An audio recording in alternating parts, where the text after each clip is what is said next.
Hello friends, स्वागत है आपका मेरे यूट्यूब चैनल में। अगर आप Chhattisgarh pre BEd DEd 2026 exams की तैयारी कर रहे हैं तो आज की वीडियो आपके लिए काफ़ी इंपॉर्टेंट होने वाला है। आज के इस वीडियो में जो है शिक्षण अभिरुचि यानी कि टीचिंग एप्टीट्यूड के इंपॉर्टेंट एमसीक्यू जो है देखने वाले हैं। तो चलिए बिना किसी देरी के आज का हमारा वीडियो है शुरू करते हैं। वीडियो को आपको जो है अंत तक देखते रहना है।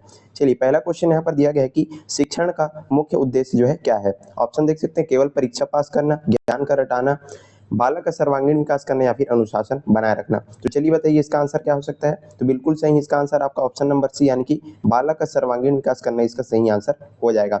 चलिए आगे बढ़ते हैं अगले क्वेश्चन की ओर। अगला क्वेश्चन है, एक अच्छे शिक्षक का सबसे महत्वपूर्ण गुण जो है क्या माना जाता है। कठोर अनुशासन, प्रभावी संप्रेषण कौशल, अधिक गृह कार्य देना या फिर केवल पुस्तक ज्ञान देना। तो एक अच्छा शिक्षक का सबसे महत्वपूर्ण गुण क्या है। तो उसका सबसे अच्छा महत्वपूर्ण गुण है प्रभावी संप्रेषण जो है कौशल। तो ये जो है अच्छे शिक्षक का महत्वपूर्ण गुण होता है। ऑप्शन नंबर बी इसका जो है राइट आंसर हो जाएगा। और आप जो है कितने प्रश्नों का सही उत्तर दे पाते हैं इसको भी आपको जो है लास्ट में कमेंट बॉक्स में बता देना है।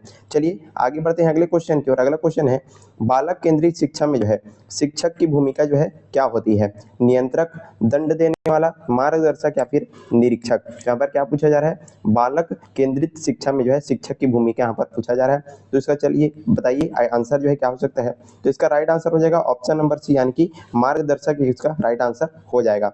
चलिए आगे बढ़ते हैं अगले क्वेश्चन की ओर। चौथा क्वेश्चन है, शिक्षण अधिगम प्रक्रिया में प्रेरणा का क्या महत्व है। ऑप्शन देख सकते हैं, कोई महत्व नहीं है, केवल कमजोर छात्रों के लिए है, सीखने की गति बढ़ाती है या फिर परीक्षा तक ये जो है सीमित है। तो चलिए इसका राइट आंसर क्या हो जाएगा। तो बिल्कुल सही, इसका राइट आंसर हो जाएगा ऑप्शन नंबर सी यानी कि सीखने की गति ये जो है बढ़ाती है। ऑप्शन नंबर सी इसका राइट आंसर हो जाएगा। आगे बढ़ते हैं अगले क्वेश्चन की ओर। तो अगला क्वेश्चन है, कक्षा में जो है छात्रों की रुचि बनाए रखने के लिए शिक्षक को क्या करना चाहिए। केवल व्याख्यान देना चाहिए, छात्रों को चुप कराना चाहिए, गतिविधि आधारित शिक्षण अपनाना चाहिए या फिर बार बार परीक्षा लेना चाहिए। चलिए बताइए इसका आंसर क्या हो सकता है। तो ऑप्शन नंबर सी यानी कि गतिविधि आधारित शिक्षण अपनाना ये जो है शिक्षक को यहाँ पर करना चाहिए छात्रों की रुचि बनाए रखने के लिए। ऑप्शन नंबर सी इसका राइट आंसर हो जाएगा। चलिए आगे बढ़ते हैं अगले क्वेश्चन की ओर। अधिगम में सबसे प्रभावी माध्यम जो है कौन सा माना जाता है। दंड, अनुभव, रटंट विधि या फिर गृह कार्य। तो चलिए बताइए इसका आंसर क्या हो सकता है। तो इसका सही आंसर हो जाएगा ऑप्शन नंबर बी यानी कि अनुभव जो है इसका राइट आंसर हो जाएगा। अधिगम का सबसे प्रभावी माध्यम कौन सा है, तो अनुभव जो है इसका प्रभावी माध्यम है। आगे बढ़ते हैं अगले क्वेश्चन।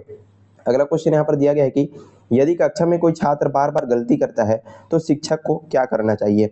दंड देना चाहिए, अपमानित करना चाहिए, कारण समझ करके जो है सहायता करना चाहिए या फिर कक्षा से बाहर निकाल देना चाहिए। तो इसका राइट आंसर हो जाएगा ऑप्शन नंबर सी यानी कि उसका जो कारण है उसको समझना चाहिए और शिक्षक को उस बच्चे के प्रति उसको सहायता जरूर करना चाहिए। तो ऑप्शन नंबर सी इसका राइट आंसर हो जाएगा।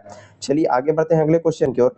शिक्षण में मूल्यांकन का मुख्य उद्देश्य जो है क्या है। छात्रों को डराना, केवल अंक देना, अधिगम स्तर का पता लगाना या फिर अनुशासन बनाए रखना। तो इसका राइट आंसर हो जाएगा ऑप्शन नंबर सी यानी कि अधिगम स्तर का पता लगाना ये जो है शिक्षण में मूल्यांकन का मुख्य उद्देश्य होता है। ऑप्शन नंबर सी इसका राइट आंसर हो जाएगा। आगे बढ़ते हैं अगले क्वेश्चन की ओर।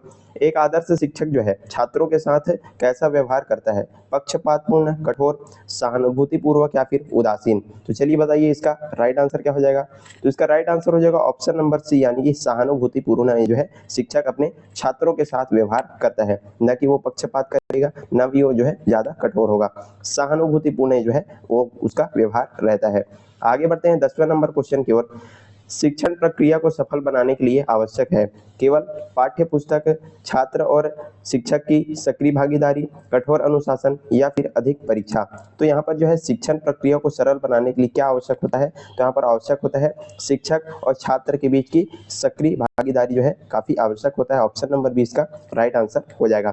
चलिए आगे बढ़ते हैं। उससे पहले वीडियो पसंद आ रहा है तो लाइक करना है, ज्यादा से ज्यादा आपको जो है शेयर करते जाना है। और यदि आप जो है अन्य विषयों पर जो है इसका वीडियो देखना चाहते हैं तो आप जो है कमेंट बॉक्स में बता सकते हैं।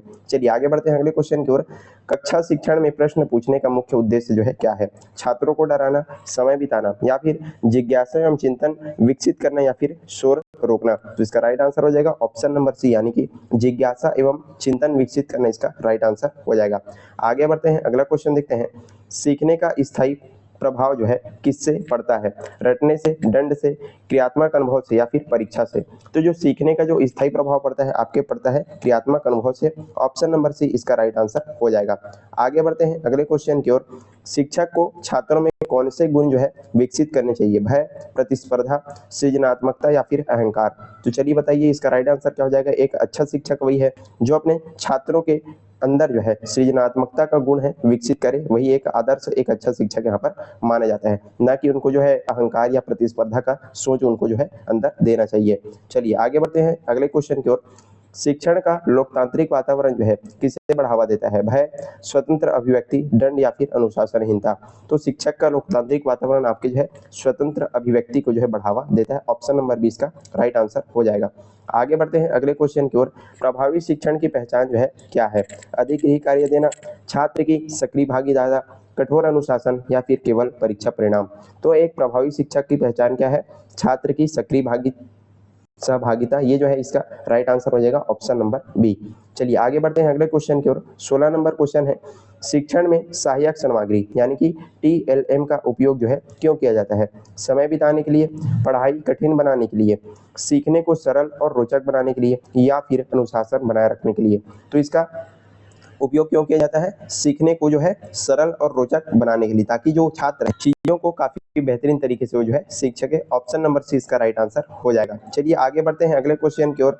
एक शिक्षक को जो है सबसे पहले क्या समझना चाहिए, विद्यालय के नियम को, छात्र की आवश्यकता को, परीक्षा पैटर्न या फिर अभिभावकों की आय को। तो एक सही शिक्षक आदर्श शिक्षक वही है जो छात्र की आवश्यकता को समझे। ऑप्शन नंबर बी इसका राइट आंसर हो जाएगा और उनकी आवश्यकताओं को समझ करके जो है उनको मदद करनी चाहिए। आगे बढ़ते हैं अगले क्वेश्चन की ओर। अधिगम का सर्वोत्तम वातावरण जो है कौन सा होता है, भययुक्त, तनावपूर्ण, सहयोगात्मक या फिर दंडात्मक। तो इसका राइट आंसर हो जाएगा ऑप्शन नंबर सी यानी कि सहयोगात्मक इसका जो है वातावरण होता है। आगे बढ़ते हैं अगले क्वेश्चन की ओर। शिक्षक में पुनर्बलन का उद्देश्य जो है क्या होता है, दंड देना, सीखने को प्रोत्साहित करना, परीक्षा लेना या फिर अनुशासन बनाना। तो इसका राइट आंसर हो जाएगा ऑप्शन नंबर सी यानी कि सीखने को प्रोत्साहित करना इसका सही आंसर हो जाएगा। आगे बढ़ते हैं अगले क्वेश्चन की ओर। एक प्रभावी शिक्षक की पहचान जो है क्या क्या है यहाँ पर पूछा जा रहा है, केवल ज्ञान देना, छात्रों को प्रेरित करना, कठोर दंड देना या फिर अधिक परीक्षा लेना। तो इसका सही और सरल आंसर हो जाएगा ऑप्शन नंबर बी यानी कि छात्रों को प्रेरित करना एक प्रभावी शिक्षक की पहचान होती है। चलिए आगे बढ़ते हैं अगले क्वेश्चन की ओर। अगला क्वेश्चन यहाँ का है, शिक्षण में करके सिखाना ये जो सिद्धांत है ये जो है किससे संबंधित है, व्याख्यान विधि, गतिविधि आधारित अधिगम, दंड विधि या फिर रंटन विधि। तो इसका राइट आंसर हो जाएगा ऑप्शन नंबर बी यानी कि गतिविधि आधारित अधिगम जो है इस सिद्धांत का ये जो है संबंधित है करके सीखना से। चलिए आगे बढ़ते हैं अगले क्वेश्चन की ओर। यदि कक्षा में छात्र जो है प्रश्न पूछते हैं तो ये किसका ये जो है संकेत माना जाता है, वे अनुशासनहीन हैं, वे पढ़ाई में रुचि रखते हैं, वे शिक्षक को परेशान कर रहे हैं या फिर वे कमजोर हैं। तो इसका राइट आंसर हो जाएगा ऑप्शन नंबर बी यानी कि वे जो है पढ़ाई में रुचि रखते हैं तभी वो जो है शिक्षक से प्रश्न पूछ रहे हैं। आगे बढ़ते हैं अगले क्वेश्चन की ओर। अगला क्वेश्चन है, शिक्षण अधिगम प्रक्रिया का केंद्र बिंदु जो है कौन सा होता है, शिक्षक, प्रधानाचार्य, छात्र या फिर पाठ्य पुस्तक। तो शिक्षण अधिगम प्रक्रिया का केंद्र बिंदु होता है ऑप्शन नंबर सी यानी कि छात्र ही इसका केंद्र बिंदु होता है, आपको याद रखना है।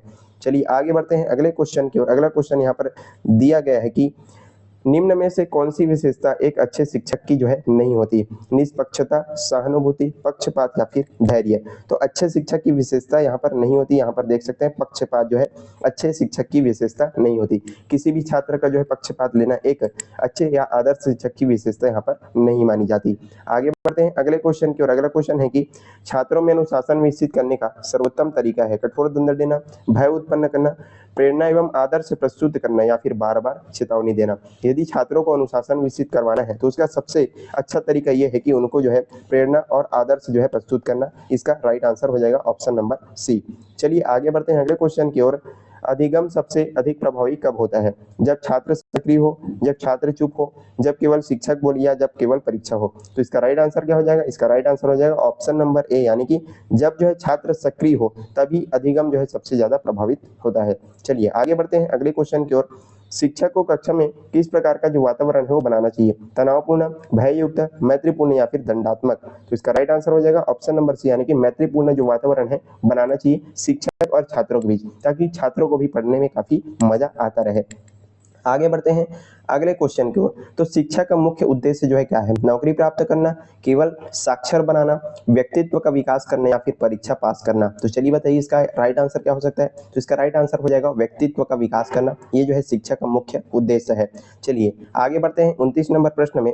निम्न में से कौन सा प्रभावी शिक्षण का गुण है? एक तरफा संवाद, छात्र सहभागिता, कठोर दंड या फिर केवल नोट्स लिखवाना? तो इसका राइट आंसर हो जाएगा ऑप्शन नंबर बी, यानी कि छात्र सहभागिता जो है प्रभावी शिक्षक का गुण है। और हमारा लास्ट क्वेश्चन यहाँ पर दिया गया है कि एक शिक्षक को विद्यार्थियों के प्रति कैसा दृष्टिकोण जो है रखना चाहिए?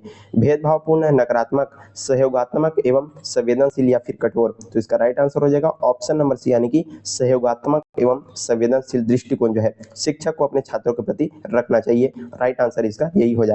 और यहाँ पर आप लोगों के लिए क्वेश्चन दिया जा रहा है, इस क्वेश्चन का जो आंसर है आपको कमेंट बॉक्स में बताना है। इसमें पूछा जा रहा है क्वेश्चन, आप देखिए, अधिगम सबसे प्रभावी जो है किस स्थिति में होता है? दंड में, भय में, सक्रिय सहभागिता में या फिर रटने में? तो चलिए इसका जो आंसर है आपको जो है कमेंट बॉक्स में बता देना है। और यहीं पर आज का हमारा जो वीडियो है समाप्त होता है। हमने काफी बेहतरीन तरीके से शिक्षण अभिरुचि का इम्पोर्टेंट एमसीक्यू जो है आपको करवा दिया। आई होप आपको सारी चीजें समझ में आ गई होगी। बहुत सारी जो चीजें इस वीडियो के माध्यम से आपको सीखने को मिला होगा।